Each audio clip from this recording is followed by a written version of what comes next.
એક દિવસ ક્યાંયથી કાંઈ ન મળ્યું. ઘરની માલીમાં પોતાની જનેતા હોતી છે, એક બાજુ ગઈટી ડોસી હોતા છે, એક બાજુ પોતાનો ભાઈ 15-17 વર્ષનો હોતો છે. અને સાહેબ 13 વર્ષના દીકરાએ નાનું એવું ટેબલ મેકી અને મેલડીના લાકડાના પાલખમાં જ્યાં બેહાર હતા ને, એના બાપે હોનાનું સતર માથે ચડાવ્યું હતું ને હોનાનું સતર મેલડીનું આમ કરીને ઉતારી લીધું છે. ઉતારી પોતાના ખિસ્સાની માલમાં નાખી અને બીજા દિવસે ભાઈબંધોને આપીને વેચીને ખાઈ ગયા છે. પણ સંધિયા ટાણે 15-17 વર્ષનો દીકરો હાથમાં અગરબત્તી લઈને આમ ધૂપ દીવા કરવાની તૈયારી પાળી ગયો.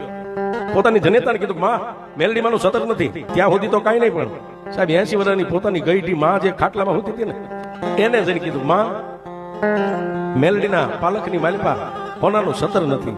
80 વર્ષની ડોસીના નાભીમાંથી શબ્દ નીકળી ગયો કે કાં તો કાળિયો દેવી પૂજક ખોટો, કાં તો કાળિયો દેવી પૂજક ખોટો, કાં તો એની મેલડી ખોટી, અને કાં તો એનો વડવો ખોટો હોય. આ મેલડીનું મંડાણ માંડવા વાળો. નકર મેલડી જો અહીં બેઠી હોય અને એના આંગણામાંથી એના ઘરમાંથી દરદાગી નો જાય અને 3.5 દીની માલિપા જો કોઈ સોરને પસાડીને મારે નહીં ને, તો એને મેલડી નો કહેવાય. આજ મેલડીના પગ ભાંગી ગયા ભાઈ.